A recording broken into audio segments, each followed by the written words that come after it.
We hold these truths.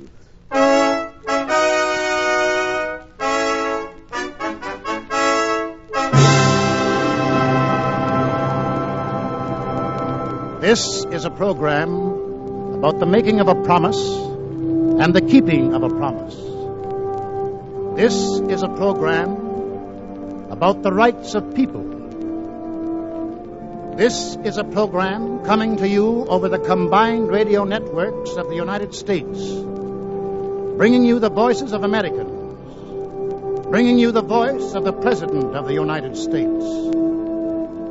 This is a program for listeners in all zones of continental time, for listeners on ships away from home, for listeners in uniform, for listeners on the American islands in the two great oceans.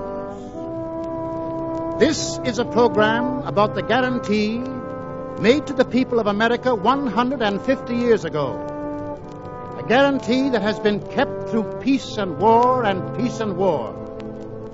A guarantee we call the Bill of Rights.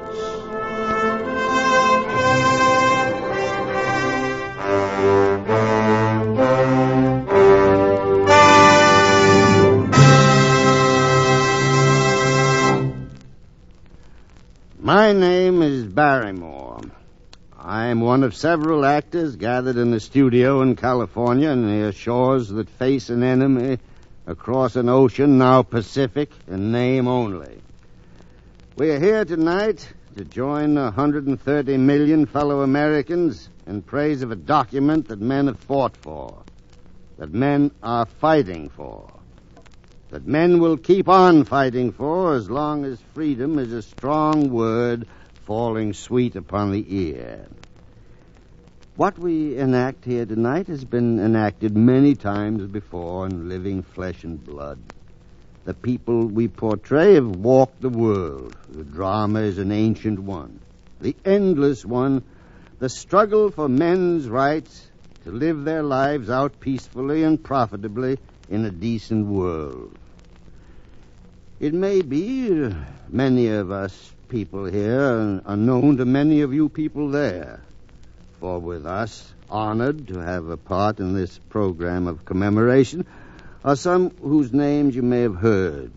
Such names as Edward Arnold, Walter Brennan, Bob Burns, Norman Corwin, Bernard Herrmann, Walter Houston, Marjorie Main, Edward G. Robinson, Corporal James Stewart, loaned to us for this occasion by the Army Air Corps, Rudy Vallee, and Orson Welles. In New York City, waiting to join us is Dr. Leopold Stokowski in the Symphony Orchestra. In Washington, the highest name in the land, the President of the United States, Commander-in-Chief of the Army and the Navy, Mr. Roosevelt. But this is not a night of names, of personalities. Our names or any names are meaningless unless your names are added, unless you join us. You, for whom the sacred rights were written and to whom their keeping is entrusted. You, the guardians of what has been bequeathed to you by millions like yourselves and by the toil of centuries as dark and menacing as this we live in. You, the people of the Federated States.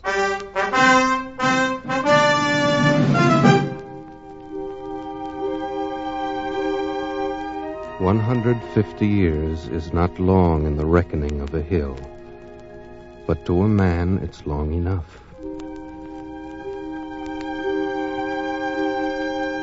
150 years is a weekend to the redwood tree, but to a man it's 2 full lifetimes.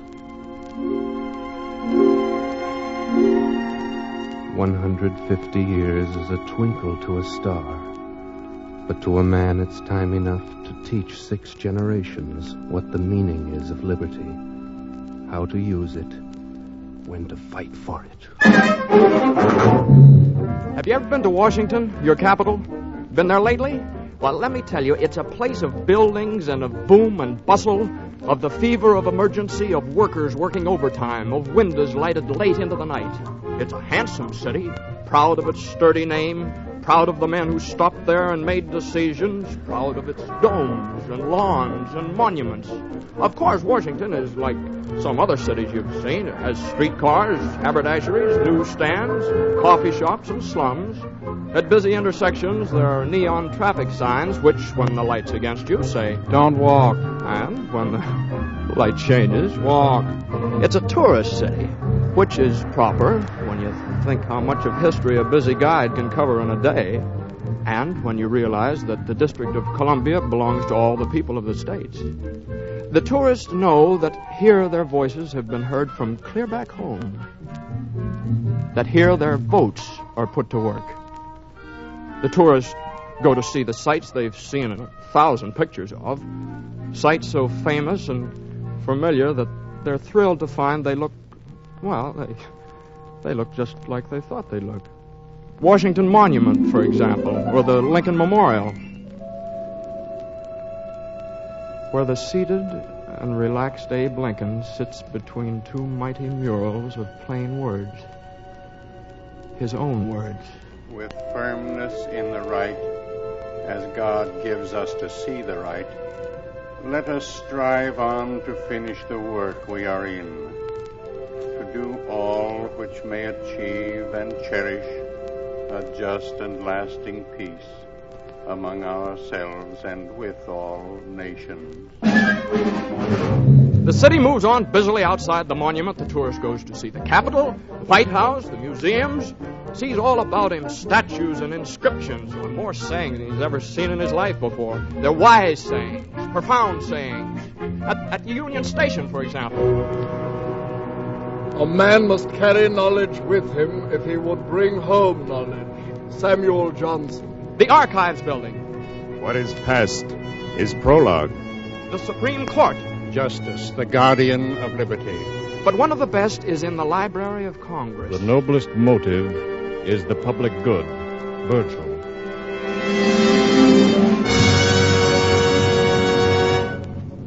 Now, the tourist thinks that over. The noblest motive is the public good. And with this in mind, he climbs the marble stairs inside the library to come at length upon a case containing a handwritten document. The engrossed original of the Constitution of the United States of America. He sees the manuscript is aging, that its words are worn as though from use. The writing's dim. It's hard to make it out. It's getting on in years. We, the people of the United States, in order to form a more perfect union, establish justice, ensure domestic tranquility, provide for the common defense, promote the general welfare, and secure the blessings of liberty to ourselves and our posterity, do ordain and establish this Constitution for the United States of America. Article 1, Section 1. All legislative... The words are dim, but not the meaning of the words. The pens that put this down are dust, but not the marks they made. There was a time when this was shining parchment, when the text was easier to read, when the ink was not yet dry. Suppose that we, stopped here in modern Washington before this shrine, were to return, go back a little north by east in time and space, to one bright afternoon in Philadelphia. That fine fall day when deputies from 12 free states subscribed their names to a new blueprint of a new society. 1787, and of the independence of the United States the 12th, in witness whereof we have hereunto subscribed our names, George Washington, President, and Deputy from Virginia. Now, gentlemen, we are ready for your signatures by geographical progression north to south. The deputies from New Hampshire will please sign first. John Langdon. John Langdon. Nicholas Gilman. Nicholas Gilman. The delegates from Massachusetts. Good-looking men, these. They're mostly lawyers. 2 or 3 of them surgeons. Rufus King. The gentleman from Connecticut, please. William Samuel Broome Johnson. there. Broome of Delaware. He did surveying for a while. Roger Sherman. And now our representative of Sherman, New York, who just signed. He was a shoemaker before he studied law. Hamilton. The gentleman from New Jersey. That's Washington calling the delegation. David Brearley. David Brearley. The gentleman from... The man behind Ben Franklin is Alexander Hamilton. Ben's getting old now, 81. Hey, he slept off and on throughout the whole convention. But when it was important to be awake, he was awake all right, and active. Pinckney. Charles Coatsworth Pinckney. The gentleman Ah, there have been men assembled in a room before, William. but never to a greater purpose. The other. Well, Abraham Baldwin. here comes the last to sign now. William Jackson, Secretary. Well, now that's fine. Really, one of the finest things. So, the Constitution has been drafted, signed, and presently will be submitted to the states for their approval. Now, the convention's all relaxed now. There are handshakes, felicitations. Is everybody happy? Will they celebrate, do you suppose? Will Rufus King go home to Boston and be welcomed by a welcoming committee from the city? Will appreciative Virginians hoist James Madison on their shoulders and parade him through the streets, shouting, "Father of the Constitution"? Will a thumping band march up and down the town making a noise like this?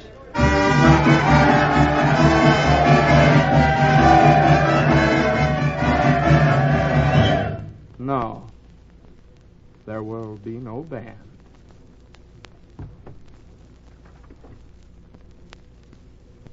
And I say to you, ladies and gentlemen, the heart of every man and woman, nay, of every child in each and every one of our 13 states, from the rock-bound shores of Maryland to the golden sands of Georgia, should fill and swell with pride on reading the noble and glorious Constitution which our wise and prudent and far-sighted representatives in solemn assembly have framed and admitted to our glorious states for their approval. And I say to you... No. There will be no speeches. There will be no celebration. No confetti from the windows. Fireworks saluting cannon. Roses strewn beneath the coaches of the delegates. Instead, suspicion. Suspicion by the very men who fought the long fight so that there could be a constitution drawn for the emancipated states. The farmers and the clerks and the hackmen and the artisans and the grease-grimed blacksmiths in their shops. These men who only lately put away their guns and powder in a good dry place. These men who won a war of freedom, but who know that freedom must be guarded to be kept. And they're suspicious. And they're talking in the common, in the tavern, and in the parlor, and in the foundry room.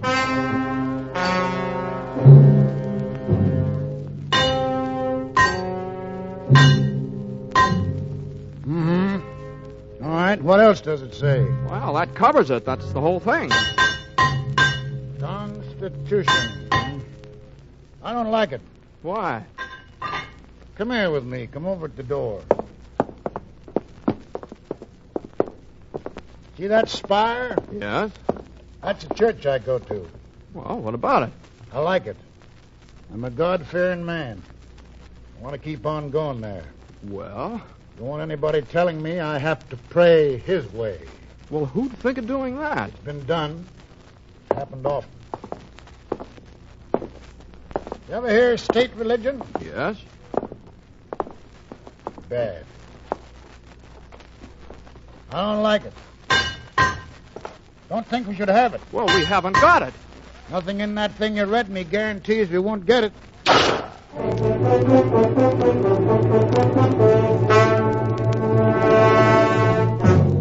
You say this here Constitution gives us order and authority, huh? Yeah. But we had order and authority under King George before the Revolution. Shucks, the Romans had order and authority under Nero, too. Only the wrong kind and too much of it. Oh, yes, but surely you can trust the men who... Now, it ain't that I don't trust the men who wrote the Constitution. Oh, sure, I trust them, but them fellers won't always be around. Oh, yeah, well, you don't seem to understand. This is our own authority. Now, if you... The fact that it's our own don't make no difference. Constitution's fine as far as it goes. But the time to talk authority is after you put it down in black and white that we're all free men. Then we'll give you all the authority you need to keep us that way. What's more, we'll back it up with guns. That fair enough? Well, the way you talk, you'd think that... The way I talk? I think it all depends on who's handing out authority.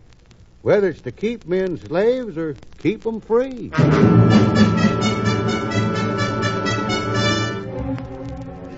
Didn't think it was necessary.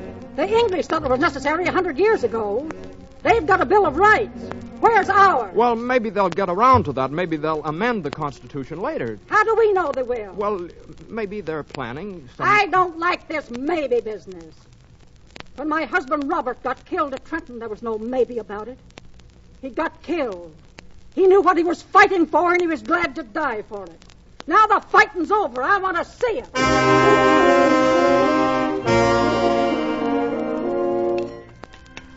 I don't know, Jerry.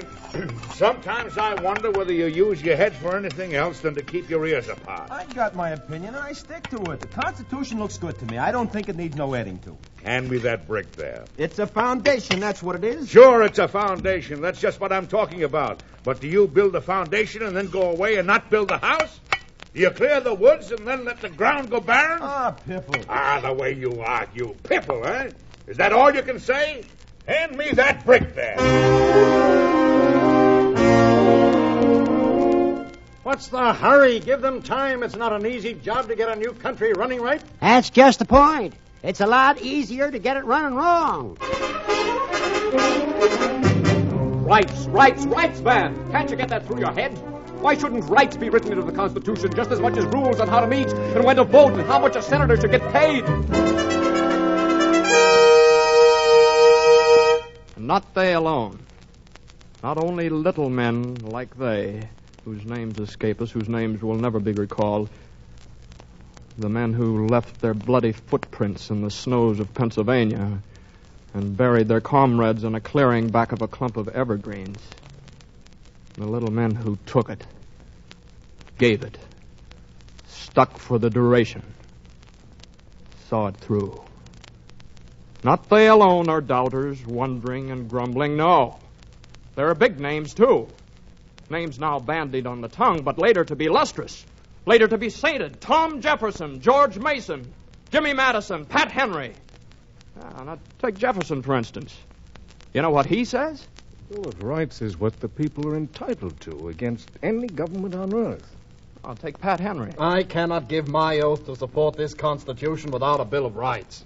I'll take Mason, a wealthy planter of Virginia who'd rather plant a seed of liberty than 20,000 acres of tobacco. A government to be lasting must be founded in the confidence and affections of the people. Without a Bill of Rights, this government will end either in monarchy or a tyrannical aristocracy. This Constitution has been formed without the knowledge of the people, and it is not proper to say to them, take this or nothing. Well, then, the Constitution is in peril. This document, so handsomely engrossed in Philadelphia, there are doubts about it, and suspicions. Will the states approve of it? Approve by ratifying? Will they throw it out? Or will they ratify providing certain changes will be made? The writing's fresh, still fresh upon the parchment. The text is clean, the ink is bold, the meaning clear. Only the worth of the Constitution is uncertain. All the points, the articles, the regulations are well put, but will they be well taken? The states decide. Not one man, 2 men, 3 men, but the states united. They decide What says South Carolina? We ratify but offer 4 amendments. What says Massachusetts, where she stands? We ratify but offer 9 amendments. New Hampshire, you. We ratify but propose 12 amendments. Rhode Island. We ratify but 21 amendments, please. North Carolina. 26 amendments and the Declaration of Men's Rights. Virginia. We ratify, but we're suggesting 29 amendments and a Bill of Rights. New York. 33 amendments in full faith and credit, and we ratify.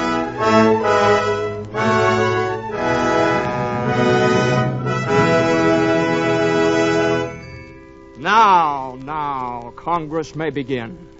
May call itself First Congress. May go to work. May tackle the new job of running a democracy. But it has one thing to remember. A promise is a promise. The people have been promised changes, promised amendments, promised that their freedoms should be written down in black and white for all to see, for all to know, for all to live and prosper by. Well, it'll take time. No quorum to begin with. Bad roads, New York City hard to get to. There's some indifference, too. So, days go by. No quorum. Month of March goes by. No quorum. Well, patience. Good things grow slowly. Good things don't come running when you whistle to them. Good things are always fought for, worked for, grown. The acorn to the oak is not an overnight procedure, you know. God himself took several days to make the earth. But one day they begin. They sit down in a drafty hall in New York City and they go to work. At first they're busy with 100 other things, but Madison, he keeps after them. He's a stickler for this Bill of Rights. Madison remembers what the people want. And by this time, carpenters are making changes in Federal Hall, adding more room. Now, the place has got to be enlarged. The government's growing, you know. And the representatives, all 55 of them, they work through the noise. They're making some additions of their own. They're working on the Bill of Rights.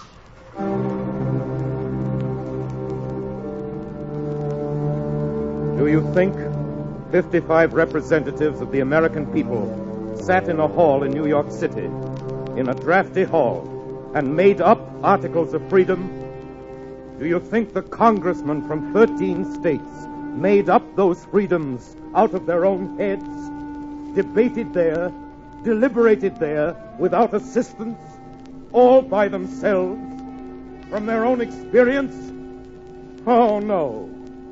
They had much help from many nameless and unknown, from dust in quiet places, from broken bones deep in the earth, deep in forgotten earth, mixed with the empty clay, from bleeding mouths, burnt flesh, cropped ears, from numberless and nameless agonies. The delegates from dungeons, they were there. I said that men were born equal. That is all I said. The delegates from ashes at the bottoms of the stakes, they were there. The king did not approve. The gallows delegates, whose corpses lifted gently in the breeze, they too. We too. The exiled wanderers, the Christians killed for being Christians, Jews for being Jews, the Quakers hanged in Boston town. They made a quorum also. Prison. We are prison. The murdered men, the lopped off hands, the shattered limbs, the red welts where the whiplash bit into the back. Must you know what they said? Must you know how they argued?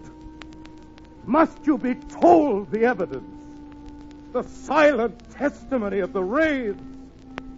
Must it be told verbatim? Listen then! That was an argument for an amendment. That was a speech in favor of an article of freedom.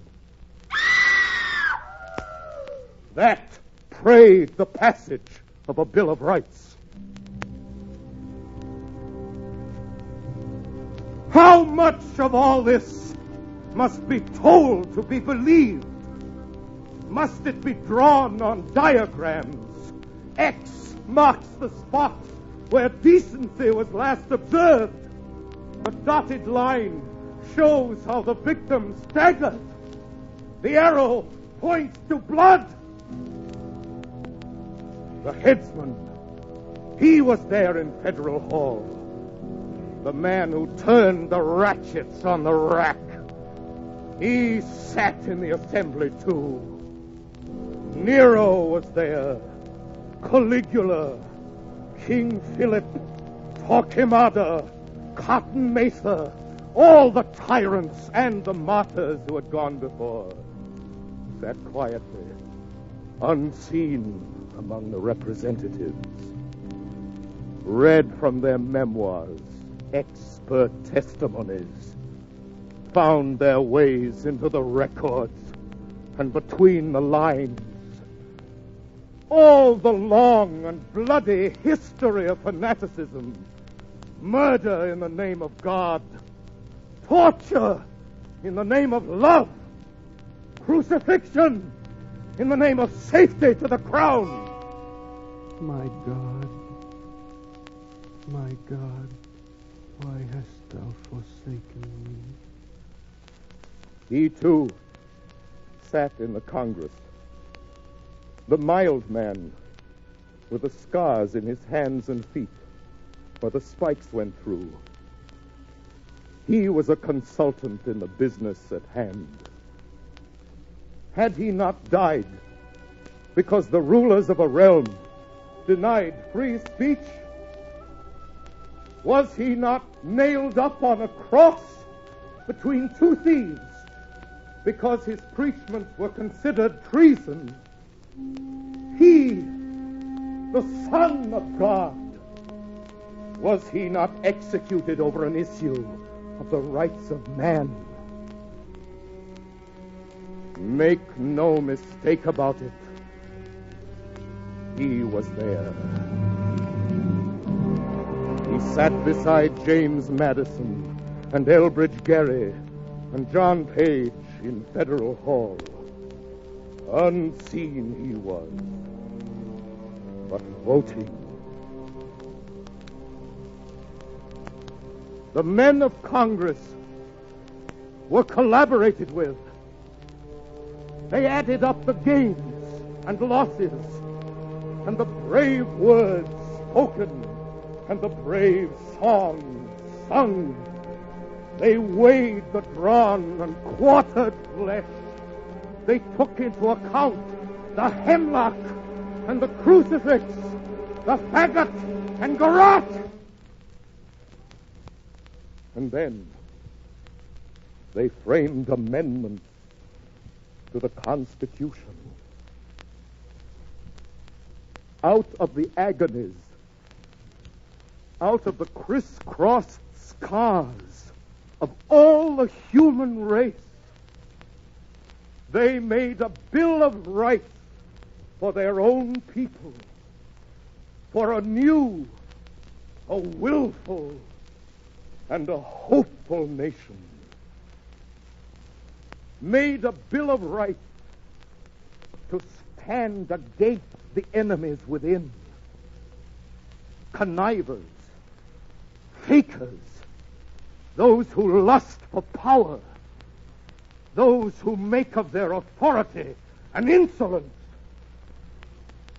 The Congress of the 13 states, instructed by the people of the 13 states, threw up a bulwark, wrote a hope, and made a sign for their posterity against the bigots, the fanatics, bullies, lynchers, race haters, the cruel men, the spiteful men, the sneaking men, the pessimists, the men who give up fights that have been just begun. The Congress wrote a 10-part epic of amendments.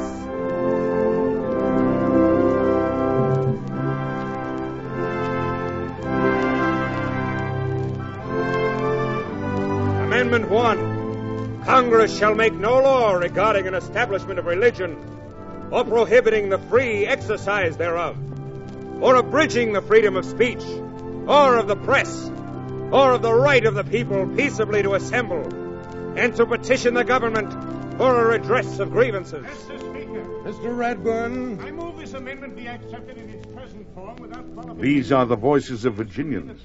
We are debating Congress's amendment on this mild December afternoon, this 15th of December, 1791, debating in the State Assembly in the capital at Richmond. Only one more state is needed now to ratify. Just one more state and the amendment becomes law. The victory is close at hand. Virginia likes these articles. Virginia, the home of Washington and Jefferson, of Madison and Mason. Virginia has fought to win these rights for many years, has waited for this day. This is December the 15th, 1791. Virginia will ratify the Bill of Rights today, and freedom will take hold, take root, begin to burgeon in the rich earth of America. Today, the 15th of December.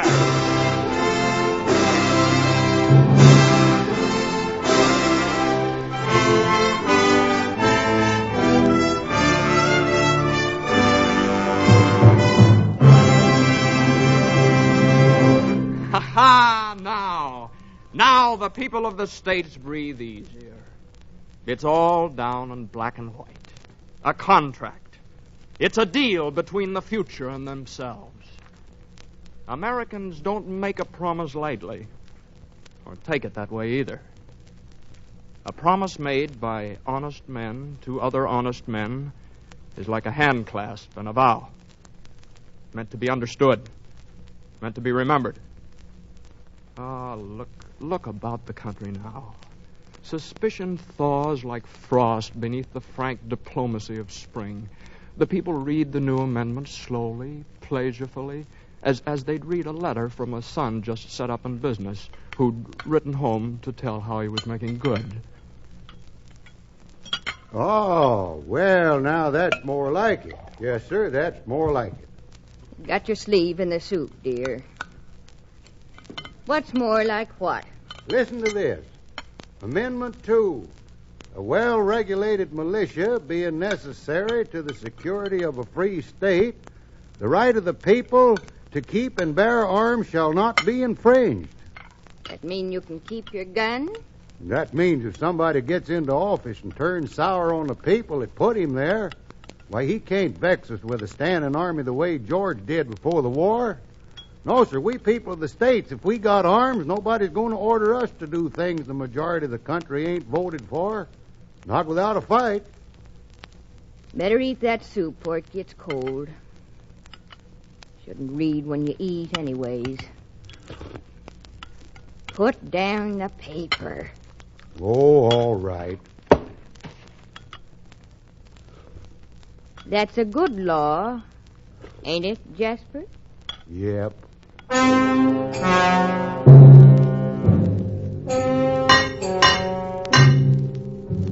Go on reading it. Why'd you stop? Well, how can you hear me when you're hammering? Concentration. Go on. Amendment 3. No soldier shall in time of peace be quartered in any house without the consent of the owner, nor in time of war, but in a manner to be prescribed by law. Gives me elbow grease just hearing things like that. Makes the old hammer handle easier. The way this sounds, you'd think we was expecting another war. In a time of war, this says. Why, I thought we'd just been all through that a little while ago. Why, the more these amendments make us free, the more they'll be hated by those who don't want freedom because it spoils their game. Think nobody's going to try and break us up because we're united and agreed? Some people are just ornery that way. Wouldn't surprise me none if we had to fight more wars. Why, you mean to say we're maybe going to have to fight all over again to keep our independence? Well, I hope it don't get to be a habit. I hope it does. Pretty good habit to get into, fighting for your rights. Always somebody waiting for a chance to steal valuables. And if freedom ain't a valuable, I don't know what is. Yeah, well. Go on, read some more. Amendment 4. The rights of the people to be secure in their persons, homes, papers, and effects against unreasonable searches and seizures shall not be violated, and no warrant shall issue but upon probable cause supported by oath and affirmation, and particularly describing the place to be searched and the person or things to be seized.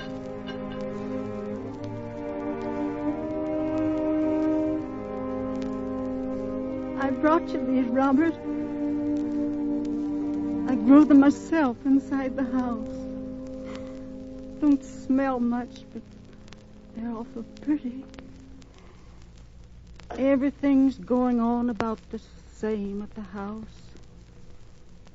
Except I'm a year older since I was here last.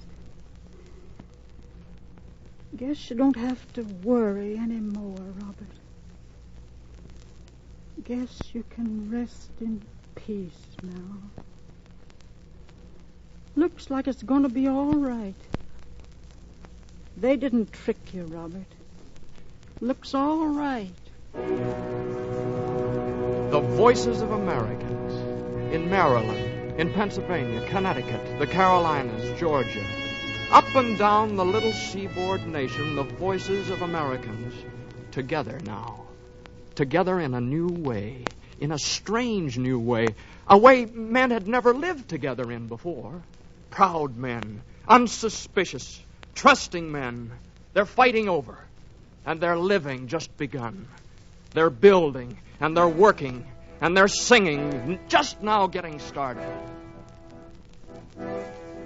Here strangers from 1,000 shores, compelled by tyranny to roam, shall find amid abundant stores a nobler and a happier home. Rejoice, Columbia's sons, rejoice.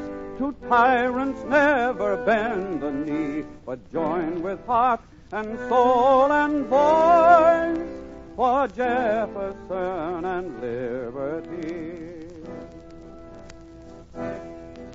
Here art shall this song make good its promise? Does this folk tune hold the truth? Shall strangers from 1,000 shores be compelled by tyrannies to roam? Shall they find here, amidst abundant stores, a nobler and happier home? 150 years from this beginning, how much of what is said and of what is sung and what is written down shall still be good? This parchment of the Bill of Rights, with the word resolved so plainly written on it, how long will it endure? Is it a passport to a greater day? Will future generations read it, sanction it, and pass on it? Will children's children live by it, work by it, and profit by it? Look it over. Look it over.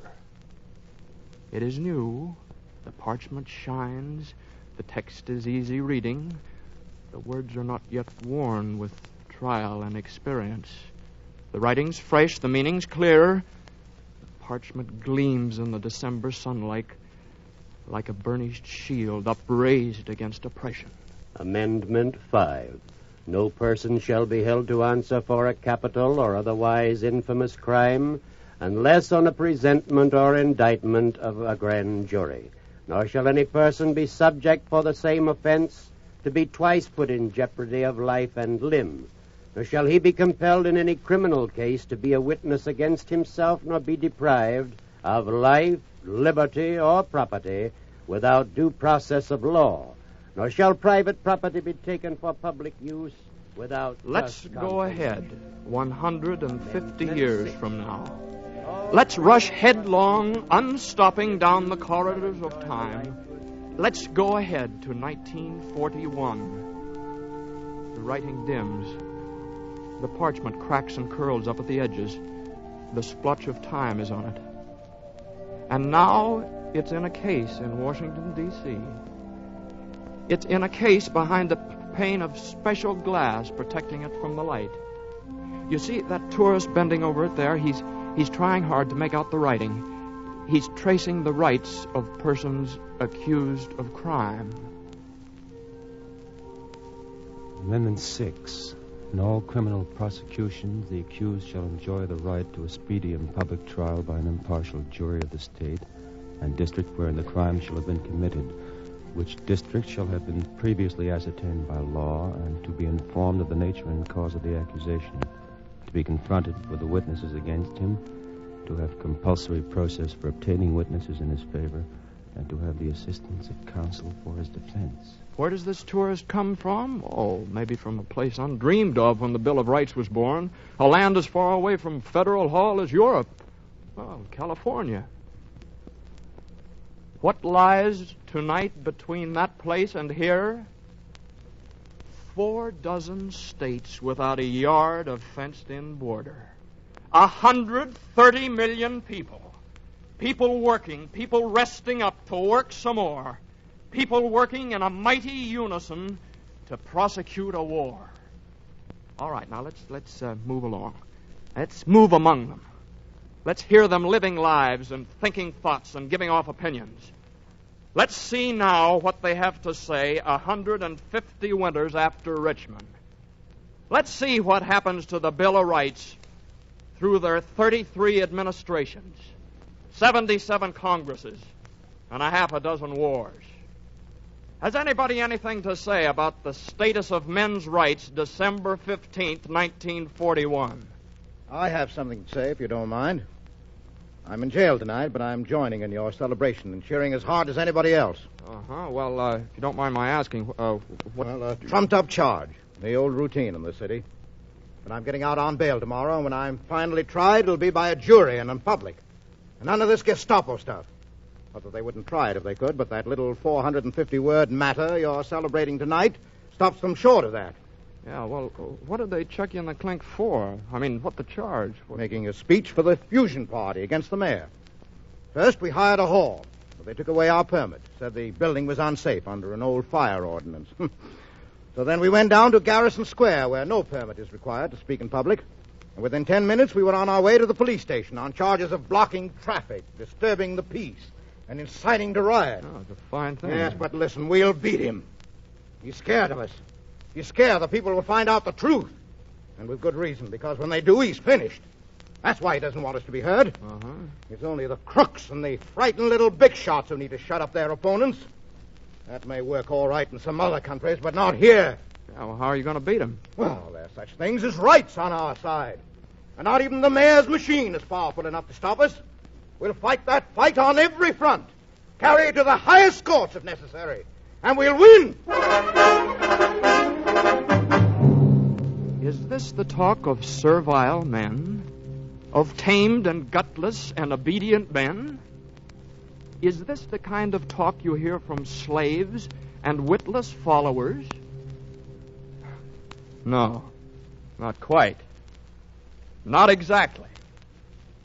This is what they meant in Federal Hall and what they voted for 150 years ago today in Richmond. Those 10 amendments are not dusty statutes loafing in retirement. They're a pep talk to the fighters and a fortress to the undefended. They double bar the front door of the home against culprits and searching parties. Stand the drinks for everybody toasting freedom. And of all things, they are not a set of legal clauses, dry and dusty. Although that Amendment 7, that makes us wonder. Amendment 7.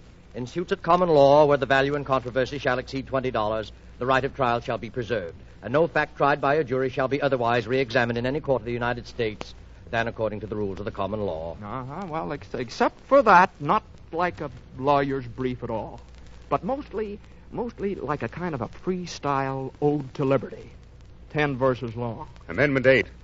Excessive bail shall not be required, nor excessive fines imposed, nor cruel and unusual punishments inflicted. That's treason in most of Europe.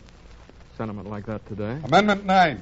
The enumeration in the Constitution of certain rights shall not be construed to deny or disparage others retained by the people. Do you notice how many times it says the people?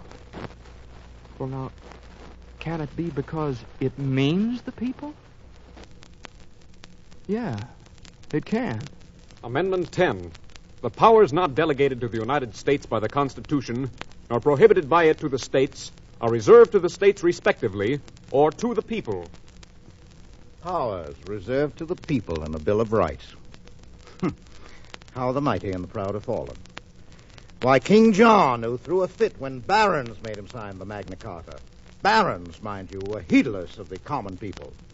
John, the tough old monarch, well, he would have died 1,000 deaths of apoplexy at the mention of the thought of it. The pharaohs of old Egypt, masters of the blackest arts of slavery, they would have crawled inside a pyramid and shut 147 secret doors behind them in a panic. A promise is a promise. Has America's been kept? Has it come through peace and war, untarnished and unbroken? Has it worked, and is it working? For the people and by the people? Is it going anywhere from here? Are the rights the right rights? Are they rolling? Do they function? Do they click? Well, who knows the answer better than the people? Who better can we ask than ask the great custodians themselves, the 100 million keepers of the promise? And we shall ask them.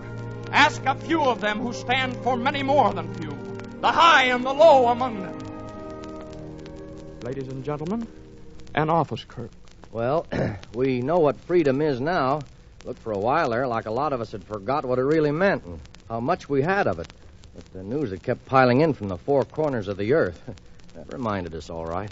Ladies and gentlemen, an editor. There have been attacks on the freedom of the press and strangleholds of various sorts, but they've been broken every time. And today a man is free to start a paper, run it as he pleases, differ from the next man, all he wants.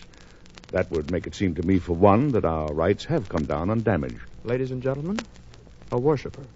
I go to the church of my choice. And sometimes, when I don't wish to go, I don't go. Ladies and gentlemen, an auto worker. We got the right to organize. We got the right to bargain collectively. Those are good rights, and we're proud of them, and we're better workers on account of them.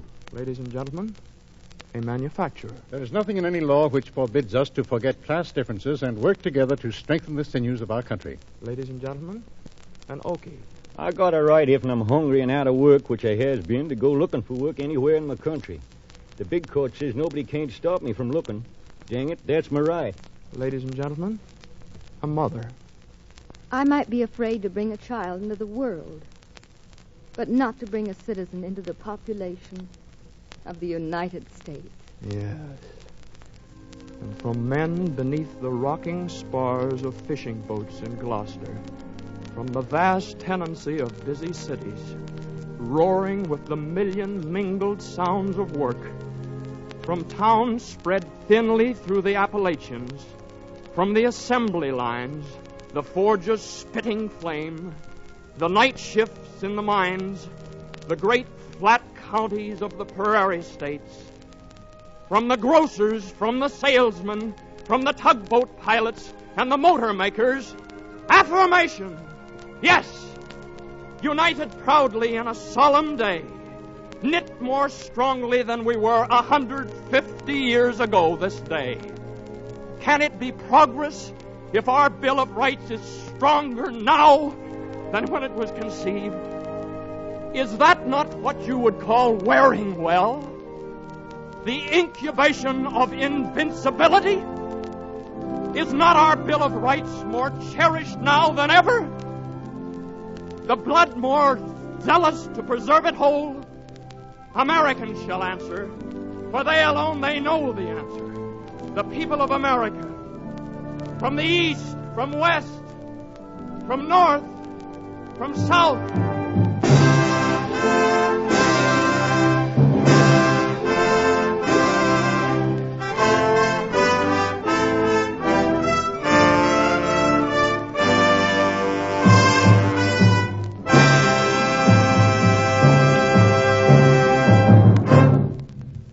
Ladies and gentlemen, the President of the people of the United States.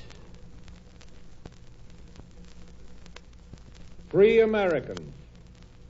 No date in the long history of freedom means more to liberty-loving men in all liberty-loving countries than the 15th day of December, 1791. On that day, 150 years ago, a new nation, through an elected Congress, adopted a Declaration of Human Rights which has influenced the thinking of all mankind from one end of the world to the other. There is not a single republic of this hemisphere which has not adopted in its fundamental law the basic principles of freedom of man and freedom of mind enacted in the American Bill of Rights. There is not a country, large or small, on this continent and in this world which has not felt the influence of that document, directly or indirectly. Indeed, prior to the year 1933, the essential validity of the American Bill of Rights was accepted everywhere, at least in principle. Even today, with the exception of Germany, Italy, and Japan, the peoples of the whole world, in all probability 4/5 of them, support its principles, its teachings, and its glorious results. But in the year 1933, there came to power in Germany a political clique which did not accept the declarations of the American Bill of Human Rights as valid. A small clique of ambitious and unscrupulous politicians whose announced and admitted platform was precisely the destruction of the rights that instrument declared. Indeed, the entire program and goal of these political and moral tigers was nothing more than the overthrow throughout the earth of the great revolution of human liberty, of which our American Bill of Rights is the mother charter. The truths which were self-evident to Thomas Jefferson, which have been self-evident to the 6 generations of Americans who followed him, were to these men hateful. The rights to life, liberty, and the pursuit of happiness, which seemed to the founders of the Republic, and which seemed to us inalienable, were to Hitler and his fellows empty words, which they proposed to cancel forever. The propositions they advanced to take the place of Jefferson's inalienable rights were these: that the individual human being has no rights whatever in himself and by virtue of his humanity, that the individual human being has no right to a soul of his own, or a mind of his own, or a tongue of his own, or a trade of his own, or even to live where he pleases, or to marry the woman he loves. That his only duty is the duty of obedience, not to his God, not to his conscience, but to Adolf Hitler, and that his only value is his value not as a man, but as a unit of the Nazi state. To Hitler, the ideal of the people as we conceive it, the free, self-governing, and responsible people, is incomprehensible. The people, to Hitler, are the masses, and the highest human idealism is, in his own words, that a man should wish to become a dust particle of the order of force which is to shape his universe. To Hitler, the government as we conceive it is an impossible conception. The government to him is not the servant and the instrument of the people, but their absolute master and the dictator of their very act. To Hitler, the church as we conceive it is a monstrosity to be destroyed by every means at his command. The Nazi church is to be the national church, a pagan church, absolutely and exclusively in the service of but one doctrine, one race, one nation. To Hitler, the freedom of men to think as they please, and speak as they please, and worship as they please, is of all things imaginable most hateful and most desperately to be feared. The issue of our time, the issue of the war in which we are engaged, is the issue forced upon the decent, self-respecting peoples of the earth by the aggressive dogmas of this attempted revival of barbarism, this proposed return to tyranny, this effort to impose again upon the peoples of the world doctrines of absolute obedience, of dictatorial rule, of the suppression of truth, of the oppression of conscience, which the free nations of the earth have long ago rejected. What we face is nothing more nor less than an attempt to overthrow and to cancel out the great upsurge of human liberty, of which the American Bill of Rights is the fundamental document, to force the peoples of the earth, and among them the peoples of this continent and this nation, to accept again the absolute authority and despotic rule from which the courage and the resolution and the sacrifices of their ancestors liberated them many, many years ago. It is an attempt which could succeed only if those who have inherited the gift of liberty had lost the manhood to preserve it. But we Americans know that the determination of this generation of our people, our generation to preserve liberty, is as fixed and certain as the determination of that earlier generation of Americans was to win it. We will not, under any threat or in the face of any danger, surrender the guarantees of liberty our forefathers framed for us in our Bill of Rights. We hold with all the passion of our hearts and minds to those commitments of the human spirit. We are solemnly determined that no power or combination of powers of this earth shall shake our hold upon them. We covenant with each other before all the world that having taken up arms in the defense of liberty, we will not lay them down before liberty is once again secure in the world we live in. For that security we pray. For that security we act, now and evermore.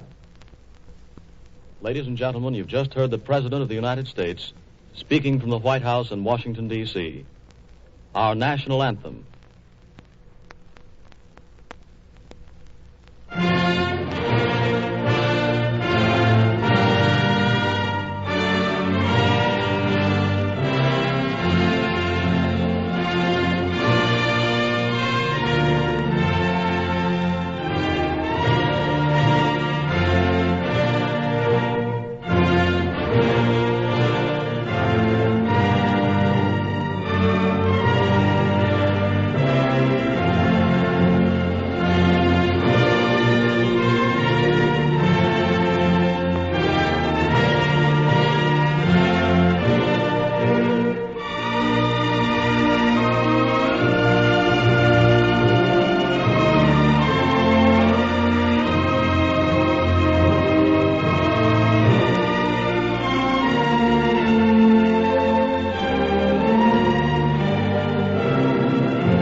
You have been listening to We Hold These Truths, a special program commemorating the 150th anniversary of the ratification of the Bill of Rights and presented over the combined radio networks of the United States. President Franklin Delano Roosevelt spoke from the White House in Washington, D.C. The Hollywood portion of the program, written and directed by Norman Corwin, starred Edward Arnold, Walter Brennan, Bob Burns, Walter Houston, Marjorie Main, Edward G. Robinson, Corporal James Stewart, Rudy Valley, and Orson Welles. The original music score was composed and conducted by Bernard Herrmann. The national anthem was performed by the NBC Symphony Orchestra, conducted by Dr. Leopold Stokowski, and came to you from New York.